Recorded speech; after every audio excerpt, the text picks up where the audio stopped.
Hello everyone, hope आप सबकी revision बहुत अच्छी चल रही है। And without wasting the time let's start our mindset series class number 4 unit number 4. Let's revise in a quick way teacher education. Today we will discuss about the teacher education, and it's a very easy and important unit. Teacher क्या है? Normally transmit करता है जो knowledge को transmit करने वाला कौन होता है? टीचर. एजुकेशन का आप सबको पता है, एजुकेशन क्या है? लाइफ लॉन्ग प्रोसेस है. It's a life long process. और जब इनको कंबाइन कर देते हैं, when we combinely read that word teacher education, तो इसका स्कोप बहुत बड़ा हो जाता है कि जो नॉलेज है और जो लाइफ लॉन्ग प्रोसेस है उसको अगर हम साथ मिलाकर देखते हैं तो उसको बहुत सारी चीज़ों की रिक्वायरमेंट होती है. तो एक टीचर को वाइड एरिया प्रोवाइड करना बहुत ज़रूरी है ताकि वो हमारे नेशन को डेवलप कराने में हेल्प कर सके. और कैसे करेगी कि एक टीचर क्या करेगी? अगर एक हम टीचर को डेवलप करेंगे तो वो स्टूडेंट को डेवलप करेंगे, और स्टूडेंट क्या हेल्प करेंगे? हमारे नेशन को डेवलप करने में. तो इनडायरेक्टली भी और डायरेक्टली भी क्या होता है? टीचर जो होता है नेशन बिल्डर उसे बोला जाता है. ये बिल्ड करता है हमारे नेशन को. तो टीचर एजुकेशन क्या होता है? Mainly it's a combination of teaching skills, pedagogical theories, professional skills. ठीक है, बहुत सारी philosophical views, psychology, sociology, इन सब का combination हमारा क्या होता है? Teacher education. एक टीचर को एजुकेट करना बहुत ही इम्पॉर्टेंट है, क्योंकि एक टीचर के हाथ में अगर 30 स्टूडेंट्स भी हैं तो उनका फ्यूचर एक सिंगल टीचर के हाथ में है. तो अगर हम एक सिंगल टीचर को बहुत अच्छे से एजुकेट करते हैं, उसमें स्किल्स कॉम्पिटेंसीज इस तरह से डालते हैं कि वो उन 30 बच्चों में वही सब डाल सके, तो उसके लिए एक टीचर को बहुत अच्छे से स्किल्ड होना बहुत ज़रूरी है. तो उसके लिए गवर्नमेंट में बहुत सारे फोकस किए, बहुत सारी पॉलिसीज़ लेकर आए. तो उससे रिलेटेड हम इस यूनिट में पढ़ते हैं टीचर एजुकेशन में. So let's start. आप सबको पता है टीचर एजुकेशन क्या होता है? टीचर एजुकेशन 2 लेवल्स पे होता है. प्री सर्विस होती है और इन सर्विस. टीचर को हम किस तरह से एजुकेट कर सकते हैं? देखो, या तो हम जब टीचर क्या है, टीचर बनना चाहता है तब उसको हम क्या करते हैं? ट्रेन करते हैं. एक वो टीचर बन चुका है तब उसको टाइम टू टाइम ट्रेन करते हैं. जो न्यू जो मॉडर्नाइजेशन आती है उसको इंट्रोड्यूस कराते हैं टीचर को, ताकि वो उसी तरह से इनबिल्ड करके बच्चों में वही सब क्या कर सके? इंकलकेट करा सके. तो प्री सर्विस में क्या आ जाते हैं हमारे? जैसे DLED कराई जाती है, BLED कराई जाती है, BEd कराई जाती है, MEd कराई जाती है. जो एक टीचर बनने से पहले प्री सर्विस से पहले ट्रेन की जाता है टीचर को, उसको एजुकेशन प्रोवाइड कराई जाती है, तो प्री सर्विस में आती है. इन सर्विस में जो वर्कशॉप्स होती हैं, सेमिनार्स होते हैं, जो अप टू डेट करने के लिए, टीचर को अप टू डेट करने के लिए, ठीक है, अप टू डेट रखने के लिए जो कराए जाते हैं वो इन सर्विस में आते हैं. तो जो टीचर होती है, टीचर एजुकेशन डिफरेंट लेवल्स पे होता है, आप सबको पता है. तो उसके कौन कौन से लेवल हैं? Pre primary. अब यहाँ पर क्या होगा? जब हम प्री सर्विस प्रोवाइड करेंगे या इन सर्विस प्रोवाइड करेंगे तो अलग अलग लेवल पे करेंगे. Pre primary teacher education, primary teacher education, secondary, higher, vocational training. अब आप सोचेंगे वोकेशनल ट्रेनिंग में क्या आएगा? वोकेशनल ट्रेनिंग में जैसे हम म्यूज़िक जो है वो सीखते हैं, म्यूज़िक में डिप्लोमा लेते हैं, या फिर डांसिंग, जो डांस टीचर बनते हैं आगे जाके, तो वो क्या है? एक स्किल्स हैं. जो स्किल्स से रिलेटेड जो स्टडी की जाती है, एजुकेशन ली जाती है, that is known as vocational training. ठीक है. अब अलग अलग तरह की क्या होती हैं? एंटिटीज़ होती हैं. ठीक है, जूनियर जो होती है, फिर DLED आती है जो 1 ईयर की होती है एंटिटी. उसके बाद वो हमारी DLED जो 2 ईयर्स की आती है. फिर उसके बाद सेकेंडरी तो जो BEd लेवल की आ जाती है, जो हायर के लिए जो हमारी MEd आ जाती है. तो इस तरह से अलग अलग प्रोग्राम्स होते हैं टीचर एजुकेशन के, जो डिफरेंट पार्ट्स में डिवाइड किए गए हैं. उसके बाद अगर हम बात करें इसके करिकुलम की, टीचर एजुकेशन के करिकुलम की अगर हम बात करते हैं, तो मेनली अगर हम फ्रेमवर्क देखा जाए तो 5 फ्रेमवर्क अब तक हमारे सामने आए हैं. और ध्यान रखना, टीचर एजुकेशन जो है वो फोकस किस पे करती है? टीचर की क्वालिटी को एनहांस करने में. That's all. तो टीचर एजुकेशन करिकुलम फ्रेमवर्क वो किस लिए बनाया गया होगा? कि टीचर की जो है एजुकेशन है उसमें क्या क्या डाला जाए, किस तरह से पिलर्स लगाए जाएं, किस तरह से उसमें कौन कौन से सब्जेक्ट्स को इंक्लूड किया जाए, ताकि एक टीचर की क्वालिटी है उसको एनहांस किया जा सके. तो उसको देखते हुए उसका स्ट्रक्चर किस तरह से बनाया गया करिकुलम का, कि फाउंडेशन कोर्सेज डाले गए, पैरालॉजिकल कोर्सेज डाले गए, इंटर्नशिप डाली गई। तो आप लोगों ने बीएड की होगी, आप लोगों को पता है कि फाउंडेशन कोर्सेज होते हैं कुछ जो कि कंपलसरी होते हैं, सब सब्जेक्ट्स जो सबके लिए, पैरालॉजिकल जो सिखाया जाता है, जिसमें लाइक आपका अगर सब्जेक्ट एसएस है तो टीचिंग ऑफ एसएस आप पढ़ते हैं बीएड में, इंग्लिश है तो टीचिंग ऑफ इंग्लिश, की how to teach that particular subject, उस पर्टिकुलर सब्जेक्ट को आप कैसे पढ़ाएंगे। ठीक है, तो इसके रिगार्डिंग हमारे सामने 5 करिकुलम आते हैं, 5 करिकुलम्स आते हैं। टीचर एजुकेशन करिकुलम फ्रेमवर्क 1978, ये डेट याद रखना, 1978 पहले आया। उसके बाद 10 ईयर ऐड कर दो, कौन सा आया, 1988 में करिकुलम आया। उसके बाद 10 ईयर ऐड कर दो, 1998 में आया।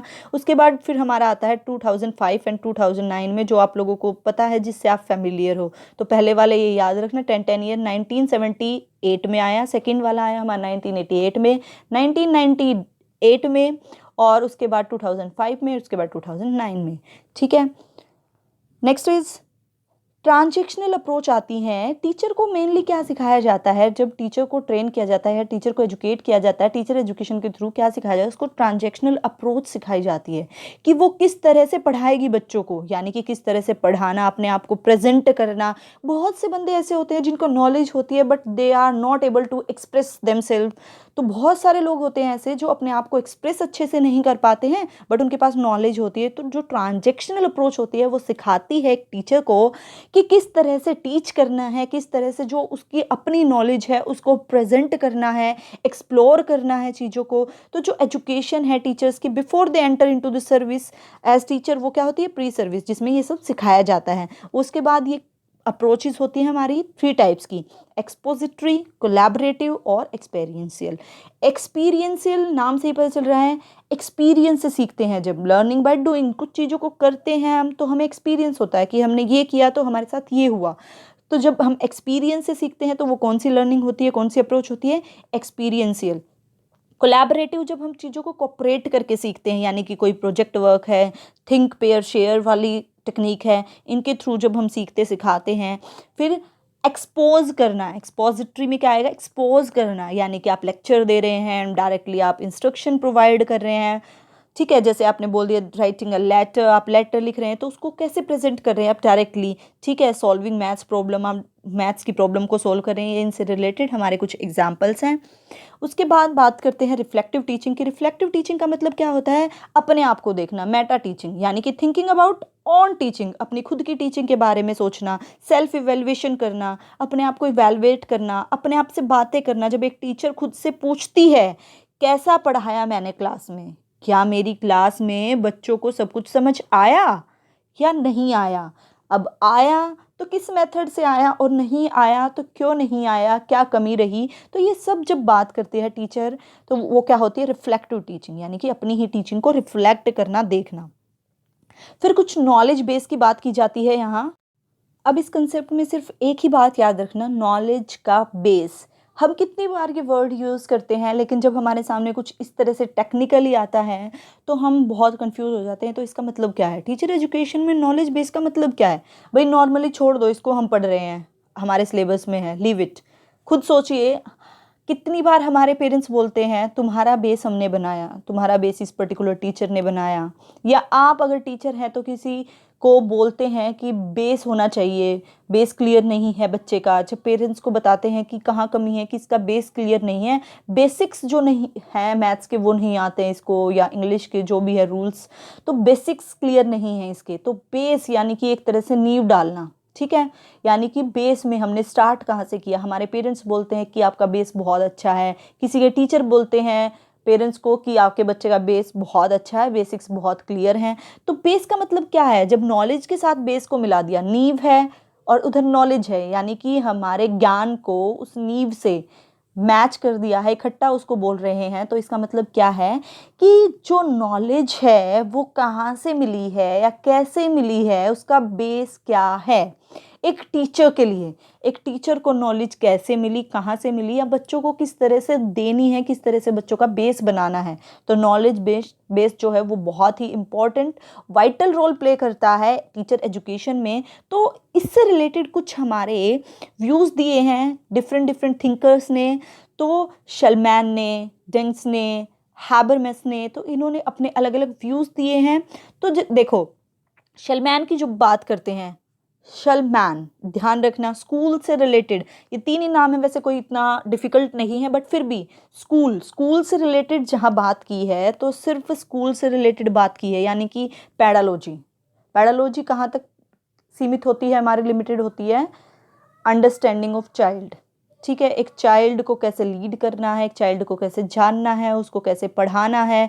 ठीक है, जैसे आप पैडालॉजी पढ़ते हैं, मैथ्स की पैडालॉजी पढ़ते हैं, इंग्लिश की पैडालॉजी पढ़ते हैं, क्योंकि आपको पर्टिकुलर सब्जेक्ट पढ़ाना है बच्चों को, तो किस तरह से पढ़ाना, तो समझ, एक सब्जेक्ट की, एक कंटेंट की, एक बच्चे की समझ।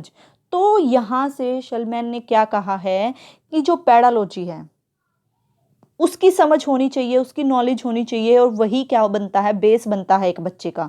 तो उसी से रिगार्डिंग फिर इन्होंने PCK, आपको याद रहेगा, उसके बाद उसी से रिगार्डिंग इन्होंने मॉडल भी दिया है पैडालॉजी का ही, कि जो रीजनिंग है वो किस तरह से उसकी साइकिल चलती है। देखो, पहले चीज़ों को समझते हैं, पैडालॉजी का मतलब ही क्या है, बच्चे को और कंटेंट को समझना। तो पहले अंडरस्टैंडिंग आती है, कॉम्प्रीहेंशन आता है, उसके बाद जब हम समझ चुके हैं तो उसको क्या कर दिया जाता है, ट्रांसफॉर्म कर दिया जाता है। ट्रांसफॉर्म के बाद क्या आ गया, एक टीचर ने इंस्ट्रक्ट किया, उसके बाद चीज़ों को इवेलुएट किया, इवेलुएट करने के बाद रिफ्लेक्ट किया कि क्या ठीक था, क्या गलत था, क्या अच्छा हुआ, क्या पॉजिटिव हुआ, क्या नेगेटिव हुआ। उसके बेसिस पर अगर पॉजिटिव हुआ है तो वेल एंड गुड, नेगेटिव हुआ है मतलब कि कहाँ लैकिंग रही है पर्टिकुलर लेक्चर में, तो वो क्या होगा, न्यू कॉम्प्रीहेंशन, दोबारा से अंडरस्टैंडिंग बनाई जाएगी, नई अंडरस्टैंडिंग को लाया जाएगा जहाँ कमी रही है वहाँ पर। तो इसी तरह से सेकंड हमारे जो डैंग एंड लुकिन ने दिया है, टीचर एजुकेशन को इन्होंने 2 पार्ट्स में डिवाइड किया है, डिसिप्लिन और epistemology. As you all know, epistemology is known as the study of knowledge. तो डिसिप्लिन में इन्होंने सभी सब्जेक्ट्स को डाला है, और एपिस्टेमोलॉजी में इन्होंने प्रैक्टिकल और एक्सपीरियंशियल चीज को डाला है, यानी कि प्रैक्टिकल एस्पेक्ट में जो अप्लाई करते हैं हम चीज़ों को, ठीक है, उसकी एप्लीकेशन आती है। और एक्सपीरियंशियल में क्या आता है, जब ह्यूमन एक्सपीरियंस, जो बच्चा जो है खुद करके सीखता है, लर्निंग बाय डूइंग होती है। उसके बाद जो हैबरमैस है, इन्होंने मेनली इन कंसेप्ट्स को दिया है, अगर यहाँ से कोई भी वर्ड आए तो बिना सोचे समझे वो किसका है, हैबरमैस का। हैबरमैस ने नॉलेज बेस किसे बताया है, टेक्निकल, प्रैक्टिकल, एमनेसिपेटरी, ठीक है, हाइपोथेटिकल डिडक्शन। उसके बाद मोड्स ऑफ लर्निंग, डिस्कवरीज, कुछ डिस्कवरी लर्निंग बताई है कि बच्चा क्या होता है, डिस्कवर करके सीखता है चीज़ों को। उसके बाद मॉडल्स हैं हमारे टीचर एजुकेशन के, जो बहुत बार हम पढ़ चुके हैं, बिहेवियरलिस्टिक मॉडल, जो साइकोलॉजी से हमारे रिलेटेड है, हमारे बिहेवियर से रिलेटेड है। कंपिटेंसी यानी कि स्किल्स को डेवलप करने वाला, एबिलिटीज़ को डेवलप करने वाला। उसके बाद अगर हम बात करें इंक्वायरी ओरिएंटेड, जिसमें कि प्रॉब्लम सॉल्विंग की बात की जाती है, खुद बच्चा इंक्वायर करता है कि किस इंक्वायरी करके खुद सीखता है अपने कंसेप्ट्स को, सेल्फ कंसेप्ट की यहाँ बात की जाती है। बात करें जैसे वैल्यूज़ की, वैल्यूज़ को डिस्कवर करना, खुद इन्वॉल्व होना उन चीज़ों में, ठीक है, इन्वॉल्व होके सीखना, लाइक प्रोजेक्ट्स हो गए हमारे, सेल्फ कंसेप्ट हो गए, ये हाई लेवल का इंटरेक्शन होता है। जबकि कंपिटेंसी बेस्ड में क्या होता है, एबिलिटी और स्किल्स होती हैं टीचर्स की, जैसे नो हाउ टू एक्ट, उसे पता होना चाहिए कि किस सिचुएशन में किस तरह से एक्ट करना है, स्किल्स, ठीक है। और इसमें तो हमारे बिहेवियरलिस्टिक में तो क्या आता है, डायरेक्टली जो टीचर है वो किस तरह से बिहेव करता है, यानी कि डायरेक्ट इंस्ट्रक्शंस क्या हैं, जो लर्निंग है यानी कि मास्टरी ऑफ लर्निंग है, यानी कि पर्टिकुलर सब्जेक्ट को किस तरह से पढ़ाना है, लर्निंग करानी है, प्रोग्राम इंस्ट्रक्शन मॉडल है, वो सब किस में आएगा, हमारा बिहेवियरलिस्टिक में।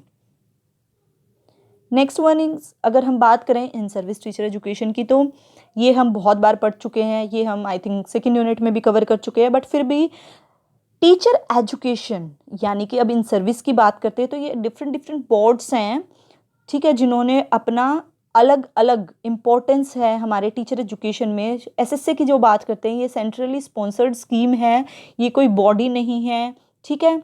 उसके बाद अगर रमसा की बात करते हैं, और जो SSA है वो क्या मेनली फोकस करता है, उन्होंने टीचर एजुकेशन में जैसे कि 30 days, 10 days, 20 days training, 10 days special training, तो ये सब किसने दिया है, हमारा SSA के थ्रू दिया गया है। उसके बाद रमसा जो है वो क्या है, जैसे कास्केड मॉडल है, यानी कि जो MHRD है, उन्होंने रमसा की हेल्प से क्या किया है, कास्केड को आगे बढ़ाया है, यानी कि हम एक टीचर को ट्रेन करेंगे, वो टीचर फर्दर 3 को और फिर वो फर्दर 3 को, ठीक है। इस तरह से कास्केड मॉडल को इन्वेंट किया है इन्होंने, मतलब उसको एक एज अ टूल इन्होंने माना है रमसा ने।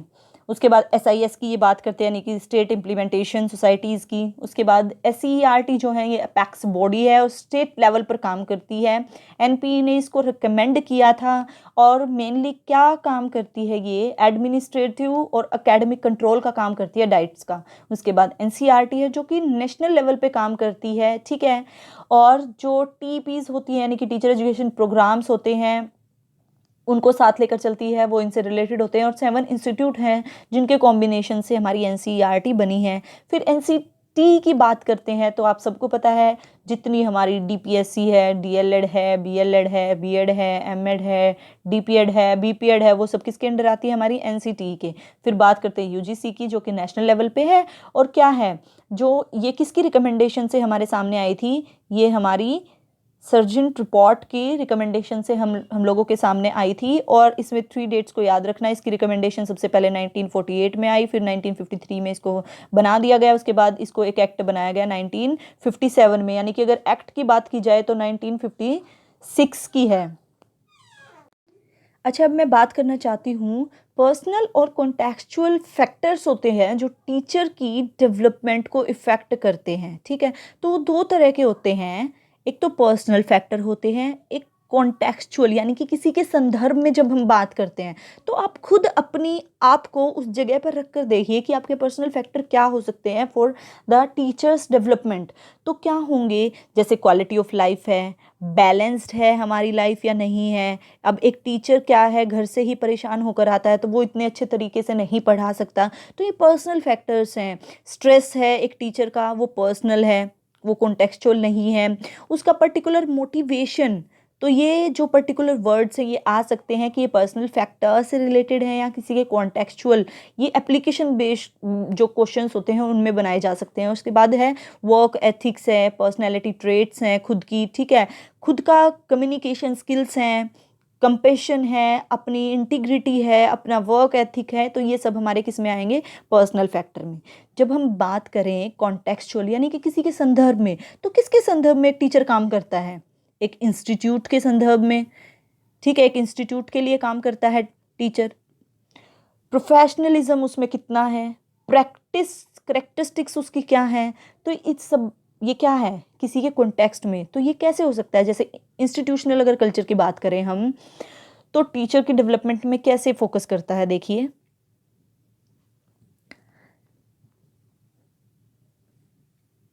वैल्यूज़ जो कि रिसर्च और एजुकेशन में है वो किस तरह से लगाई जाती हैं दैट पर्टिकुलर इंस्टीट्यूट में। ऑर्गेनाइजेशन के रिलेशनशिप, ऑर्गेनाइजेशनल जो रिलेशनशिप हैं उसकी बात की जाती है। उसके बाद ट्रेनिंग, और मेनली क्या, डिडक्टिव जो ट्रेनिंग होती है उसकी बात की जाती है, ठीक है। उसके बाद मेंटरिंग, किस तरह से मेंटर किया जाता है, ठीक है। उसके बाद वर्क कंटेंट किस तरह का है और जो प्रैक्टिस एनवायरनमेंट है वो किस तरह का प्रोवाइड किया जा रहा है, ठीक है। यानी कि जो बाहर से एक तरह से एक ऑर्गेनाइजेशन, एक इंस्टीट्यूशन जो है वो टीचर को प्रोवाइड करता है, और टीचर देखो इन्फ्लुएंस तो होती है क्योंकि उसी इन्वायरमेंट में उसको रहना होता है, बच्चों को पढ़ाना होता है, बट वो इनडायरेक्टली है, वो पर्सनल नहीं है। तो होप ये आपको क्लियर हुआ होगा कि पर्सनल फैक्टर कौन से हैं और कॉन्टेक्चुअल फैक्टर कौन से हैं। अब यहाँ हम बात करें प्रोफेशन और प्रोफेशनलिज्म की, तो ये उसी तरह से है हमारा, जैसे हम बात करते हैं कॉस्ट बेनिफिट की, कॉस्ट इफ़ेक्टिवनेस की, ठीक है, यानी कि क्वालिटी की और क्वालिटी प्लस क्वांटिटी की। तो जो प्रोफेशनलिज्म है तो वो क्या है, एक तरह से करेक्टरिस्टिक्स है, ठीक है। ये कोई पर्टिकुलर चीज़ नहीं है, ये कोई डायरेक्टली हम देख नहीं सकते। देखो प्रोफेशन को हम देख सकते हैं, हमें पता है सामने वाला यूनिफॉर्म में है तो हम कह सकते हैं ये पुलिस है या डॉक्टर है या वर्कर है, वट।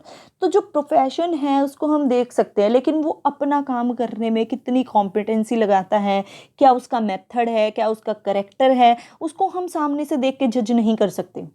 तो प्रोफेशनलिज्म क्या है? एक कंपिटेंस है उस काम को करने का, यानी कि क्वालिटी और एफिशिएंसी है। और प्रोफेशनल क्या है? एक गेट पेड। एक प्रोफेशनल आदमी क्या चाहेगा? अपने प्रोफेशन के थ्रू उसको क्या मिले? डिफरेंट जो काम मिला है उससे उसको कुछ पे मिले।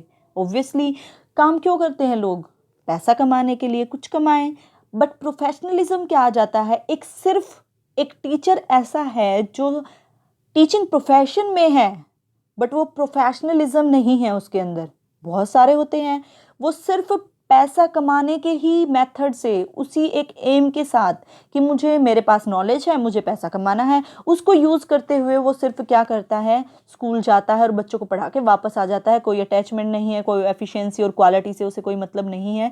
तो यहाँ पर वो प्रोफेशन तो है उसके पास, टीचिंग प्रोफेशन, प्रोफेशनल तो है, वो टीचर है, बट प्रोफेशनलिज्म नहीं है उसमें। प्रोफेशनलिज्म कब आएगा? जब एक टीचर दिल से पढ़ाएगा, उसे लगेगा कि मैं यहाँ सिर्फ बच्चों को नहीं पढ़ा रहा हूँ, मैं अपने नेशन को डेवलप कराने की कोशिश कर रहा हूँ। तो जो उसकी क्वालिटी होगी उसको देखते हुए, एफिशिएंसी को देखते हुए, कंपिटेंसीज को यूज़ करते हुए वो बच्चे के साथ इन्वॉल्व होके, फ्रेंडली होके, बहुत अच्छे से डेमोक्रेटिक तरीके से उसे पढ़ाएगा। That is known as professionalism, जो कि अंदर से आता है, जो हमें दिखाई नहीं देता है। वो क्या होता है? जैसे हमारा मोटिवेशन है, स्टेटस है, मेथड है, स्टैंडर्ड्स हैं, करेक्टरिस्टिक्स है, कंपिटेंसीज हैं, जो सामने से नहीं दिखती। देखो रिफ्लेक्ट तो होंगी ऑब्वियसली, जो टीचर कॉम्पिटेंसीज के साथ पढ़ाएगा बच्चे को, रिफ्लेक्ट तो होंगी, ठीक है, बट वो डायरेक्टली देखी नहीं जा सकती, वो रिफ्लेक्ट होंगी बाद में। उसका पता चलेगा जब वो किस एंथुसिज्म से बच्चे को पढ़ा रहा है। तो that is the main difference between the profession and profession is more than the job. एक जॉब से ज़्यादा होता है। इनोवेटिव कुछ टेक्निक्स आई, कुछ इनोवेशंस आई टीचर एजुकेशन में, जैसे team teaching, constructivism, soft skills, ICT, blended learning, reflective teaching. Reflective teaching का आप सबको पता है, रिफ्लेक्टिव टीचिंग एक्चुअल में होती क्या है, ठीक है। उसके बाद जब टीचर अपने आप को इवेलुएट करता है, self evaluation is known as reflective teaching. Blended में क्या है कि जब हम न्यू टेक्नोलॉजी आईसीटी को ट्रेडिशनल चीज़ों के साथ मिक्स करके बच्चों को पढ़ाते हैं। आईसीटी आप सबको पता है, इंफॉर्मेशन कम्युनिकेशन टेक्नोलॉजी। उसके बाद सॉफ्ट स्किल्स की हम जब बात करते हैं कि जैसे टीचर जो है फ्रेंडली है, मोटिवेटेड है, कि सॉफ्ट स्किल्स को यूज़ करते हुए वो बच्चे को, टीचर्स को बच्चे को पढ़ाए, टीचर्स को जो है डिफरेंट सॉफ्ट स्किल्स यूज़ करनी चाहिए अपने बच्चों को मोटिवेट करने के लिए। उसके बाद कंस्ट्रक्टिविज्म, जो आप कंसेप्ट आप सबको पता है, चीज़ों को कंस्ट्रक्ट करना, टीम टीचिंग, जो कि टीम में टीच किया जाता है, जहाँ डिफरेंट क्या होते हैं, जो एक्सपर्ट होते हैं वो मिलकर एक साथ बच्चों को आगे बढ़ाने की कोशिश करते हैं, डेवलप करने की कोशिश करते हैं। So it was all about the quick revision of the teacher education. Hope आपको बहुत अच्छे से समझ आया होगा और इसको दोबारा से रिवाइज़ कीजिएगा। टीचर एजुकेशन हम पहले भी कर चुके हैं कंप्लीटली रिवाइज, और ये बहुत ही ईजी है, तो इसको ध्यान से पढ़िएगा। अब नेक्स्ट हम करेंगे करिकुलम स्टडीज़, जिसमें कि बहुत सारे मॉडल्स हैं, उनको बहुत ऐसे क्लियरली एग्जाम्पल्स के साथ, ताकि आप कभी भी ना भूलें। एक और दो ऐसे वर्ड हों आपके पास कि पूरा का पूरा मॉडल जो है आपके सामने आ जाए, ठीक है। जितने भी सारे मॉडल्स हैं, हमारे इवैल्यूएशन के मॉडल्स हैं, करिकुलम डिज़ाइन के जो मॉडल्स हैं, वो बहुत डिटेल में, बहुत अच्छे से हम नेक्स्ट वीडियो में पढ़ेंगे। नेक्स्ट अपनी जो माइंडसेट सीरीज़ है क्लास नंबर 5 में हम रिवाइज़ करेंगे क्विकली अपनी यूनिट नंबर 5 को, करिकुलम को। सो होप आपकी लर्निंग और रिवीजन बहुत अच्छी चल रही है। गुड लक, ऐसे ही लर्न करते रहिएगा, आपको सक्सेस ज़रूर मिलेगी। Have a good day, bye bye.